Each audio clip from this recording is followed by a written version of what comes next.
name is Terry Duenas, and I live in West Barnstable.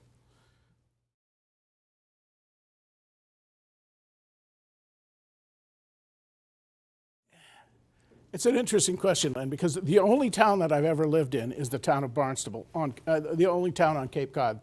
Matter of fact, the only town east of Arizona that I ever lived in was the town of Barnstable. And, you know, when I think of the special memories, they all kind of revolve around the water, which you kind of expect that. And, you know, special memories of taking my kids to East Beach, or Eugenia Fortis Beach now, to that beach on a regular basis, because I lived in Hyannisport off Scudder Avenue for many years, and of course Sandy Neck, always one of my absolute favorite Cape Cod places, and those memories all revolve around that.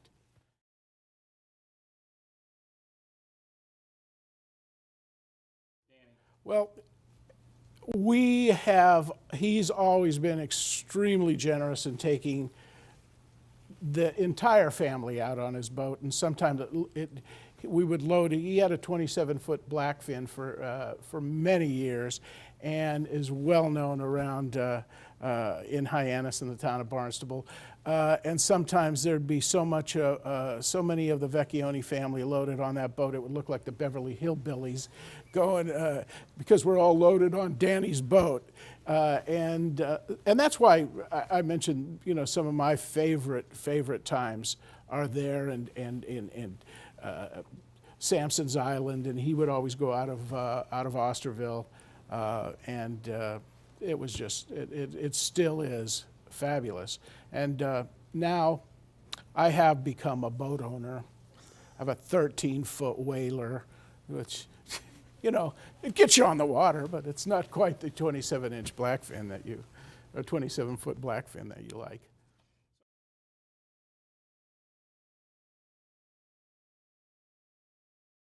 There's no question.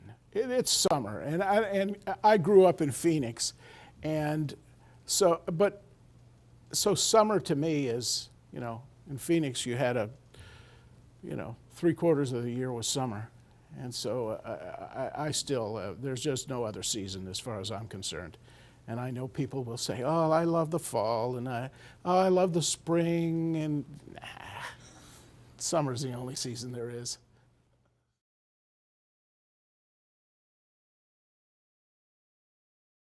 Since early 1976. So that's what, 25, 35, 40, you know, getting up there a lot of years, which I've known you since the beginning, since that time.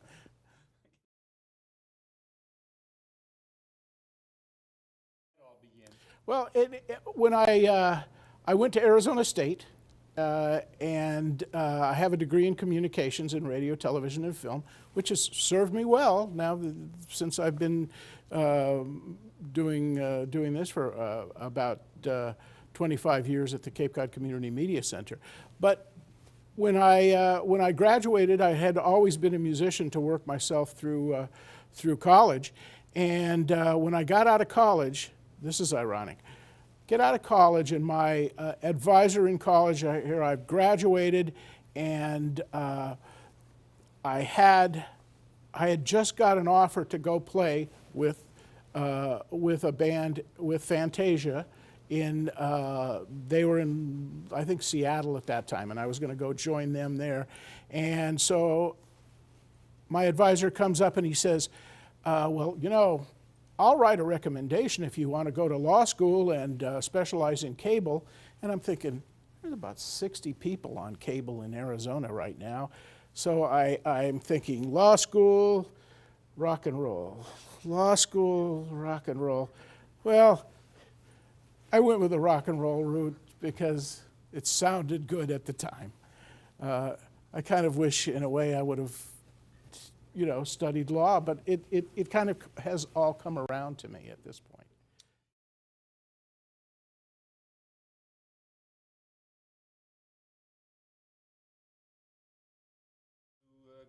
That's exactly how I came to the Cape, because we were managed by the same management organization, Select Artists out of Scottsdale, Arizona, and the Gringos were kind of the top band in that, and they went around and played. At the time, that was in the middle of the disco period. There were big nightclubs, big showrooms that had music 6 nights a week. And so we would follow them around a number of cities, because it was easy for the management team to say, well, gee, you took the Gringos for 6 weeks, why don't you take Fantasia for 6 weeks? And there were several other bands that kind of went around in that same circuit. And we were all originally from Phoenix, and knew each other there. And it was the music was interesting. It was kind of disco, dance, show, band music, and so we had fun.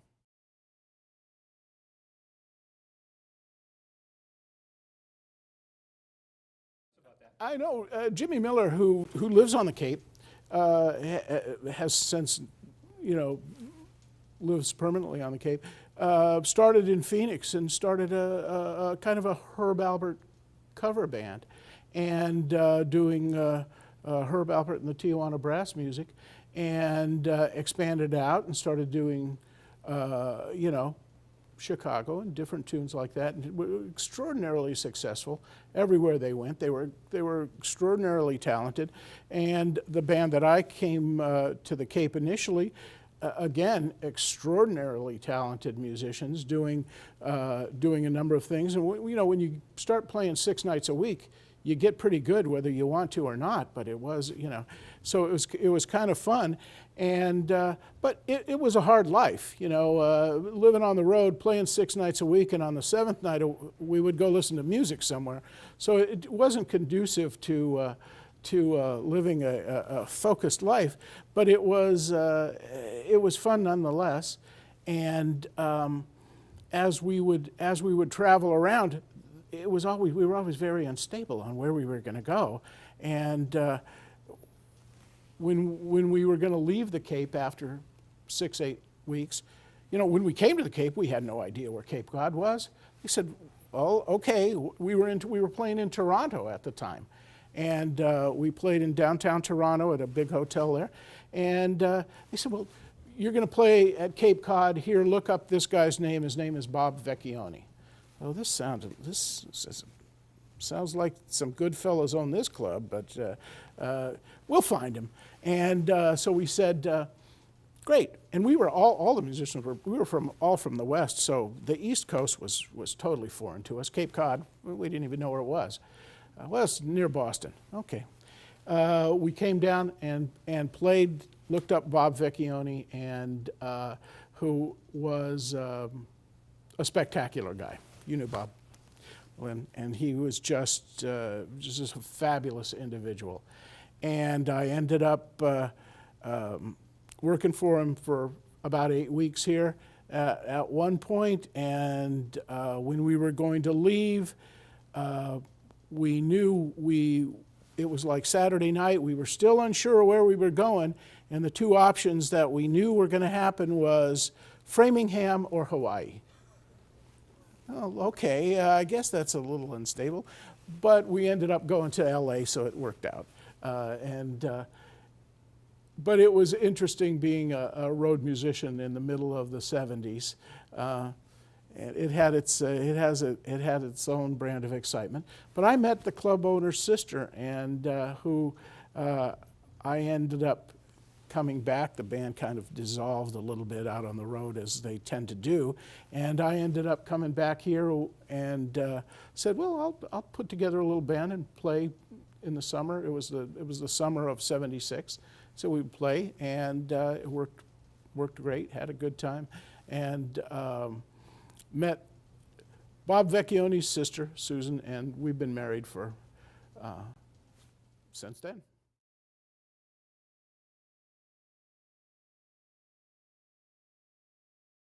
35? I could try that, somewhere in that neighborhood. So it's all good. And You know, the Cape has been, you know, a lot of the draw of the Cape is certainly what keeps us here. I just can't imagine living anywhere else, not only in Massachusetts, but on the East Coast, than other than being you know, 100% Mexican from Arizona. I'm a stranger in a strange land, and even after all these years, doing my best to contribute to the community and the involvement that I've had, it's the fact that Cape Cod is special. And the town of Barnstable, like I said, I never lived anywhere else, never really thought about living anywhere else on the Cape. So I really think it's a special, special place to live.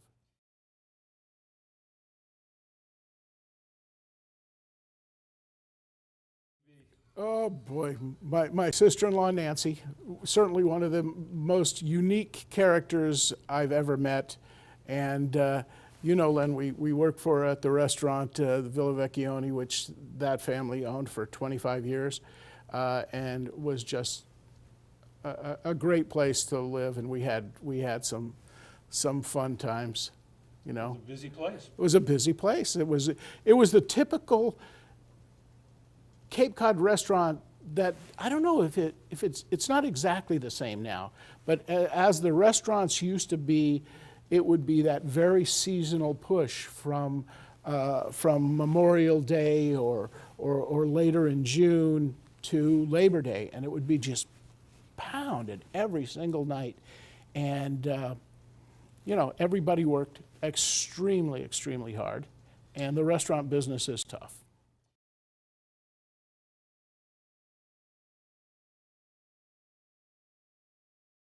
Yeah, I really think she was, because she probably didn't take, she didn't take no for an answer well. She would just consistently say, why not? And she was one of the first, I think, and she pushed that envelope, and now everybody has kind of said, well, let's make sure we do outdoor dining. And it was interesting.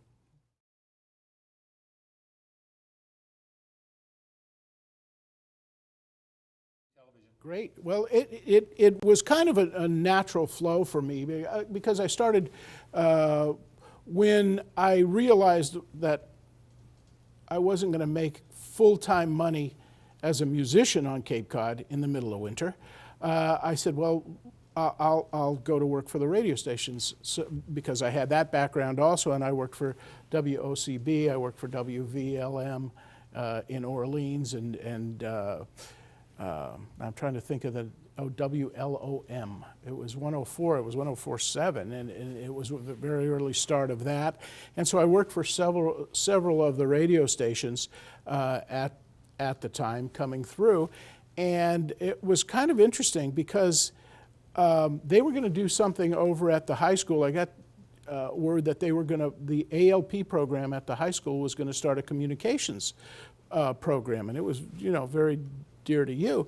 And so I applied, and thought I had the job.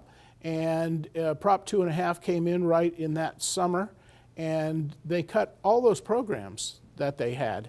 And that was, I don't remember exactly, 78, 79, in that neighborhood somewhere. And so I was going to then kind of, that would have been fun. That would have been kind of right up my alley. I started then working, I did a few things in between there, but ended up working, then ended going to the cable company to sell and produce low to no budget commercials. And as crazy as it gets now, people would say, gee, aren't you stressed out, man? This is crazy. These productions are nuts.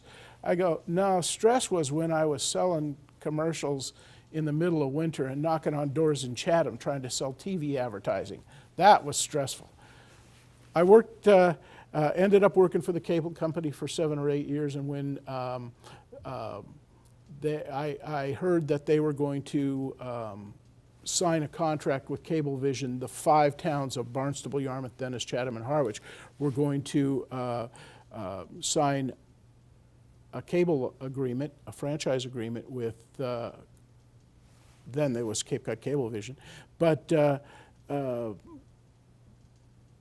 were going to start a public access channel. And I said, that'll be great. I'll enjoy that. I was hired as a director of operations, and I did operations training, programming, swept the floors, jumped in the dumpster, you name it. And it was everything that needed to be done. We worked eventually, about 8 years later, I became the executive director. And I've been there for 25 years and was able to build it from the ground up. So we were channel 3 at the time. We have moved to channel 17. We're on cable channel 99 now. And we have about a $950,000 budget. And we are serving 62,000 subscribers. We have produced tens of thousands of productions and trained probably 5,000 or 6,000, citizens on how to use and produce and really get the most out of learning how to produce television. It has changed dramatically because it's changed from analog. I mean, Len, the change from when we changed to we were recording on videotape, and then we moved to the mini DV tape, then we moved to digital tape, and during this time, a little impact that impacted communication called the internet came into play. And so that evolution of communication, of local communication, community communication, it's changed, and all of us had to change drastically with that,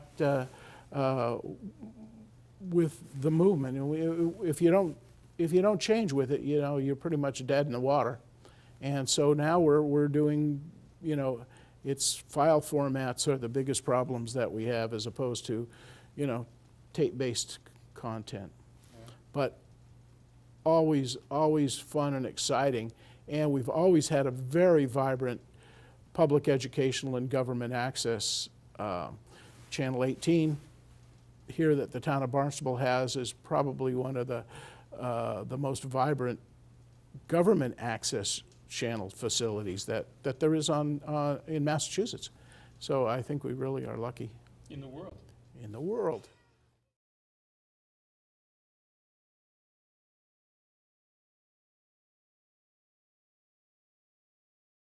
Well, my son Jason is a wonderful individual, is now working, he's a marine scientist, he's working at Tabor. He is teaching Tabor and is involved in their marine science department. And my daughter Jennifer has a insurance agency in Centerville, and I've got 3 beautiful grandchildren now, from age 7, 2, and 3 months. 3 months. So that's keeping me going, and I'm finding the new world of Barnstable mini mite hockey. It's always fun to see 7-year-olds out on the ice.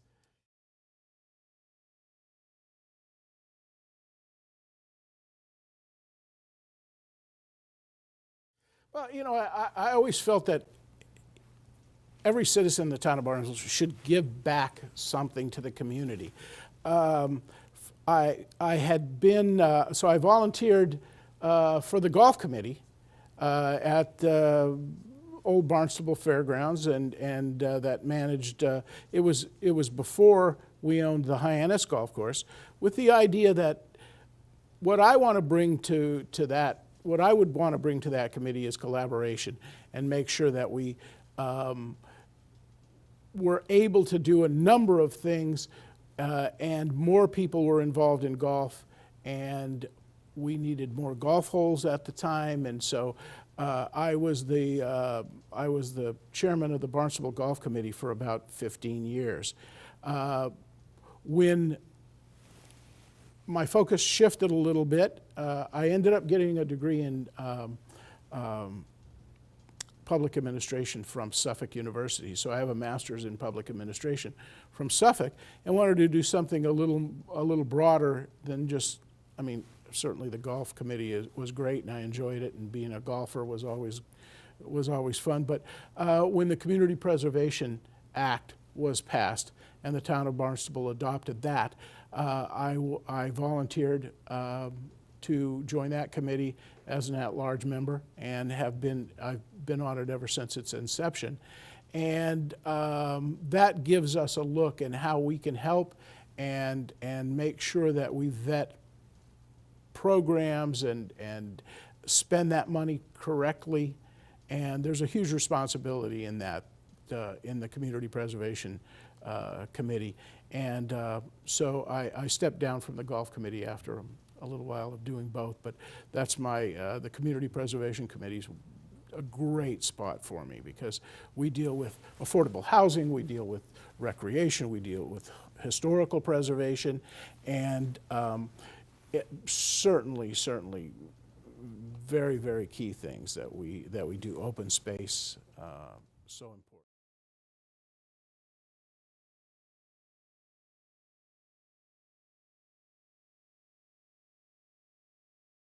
I'll tell you, I think it's the people. And being the executive director of the public access facility, I deal with town leaders in towns all over the Cape, literally in all 15 towns.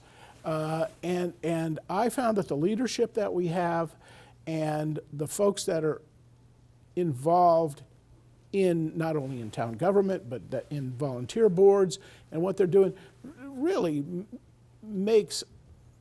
just gives us the strongest impact on the Cape. And I really am impressed.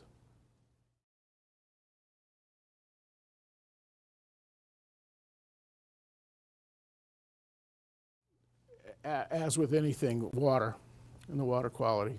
I mean, I think that's the biggest one that we face, and the fact that the regionalism idea, and the fact that the town of Barnstable is really a leader in that regional impact, the water quality impact that we have, some of the traffic and congestion that the town of Barnstable has that maybe some of the other towns don't have. Those are a couple of the big issues that I think we have to deal with.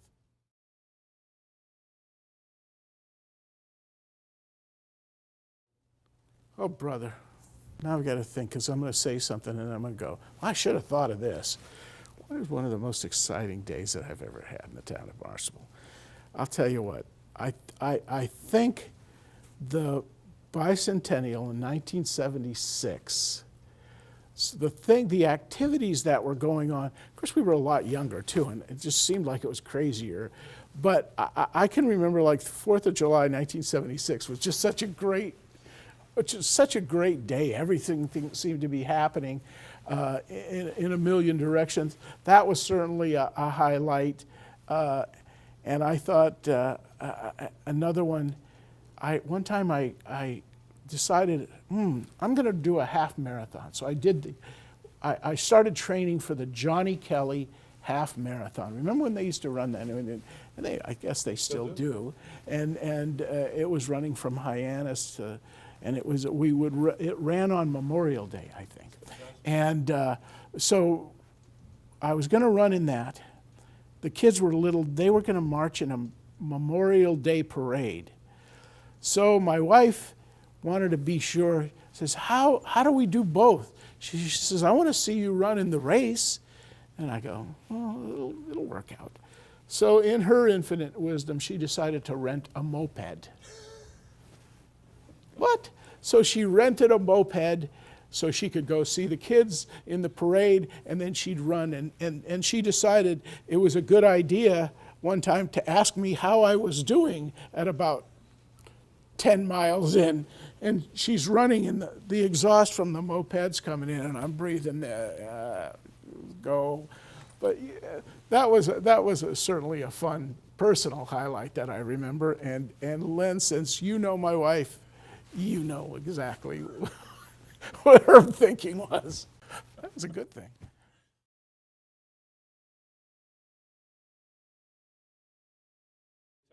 Oh yeah, I still play. Actually, I have all kinds of music. We're doing just some amazing music things. Uh, a lot of it doesn't really entail me playing music, but producing music. We're producing a lot of music at the Media Center. We're doing and new ways of delivering.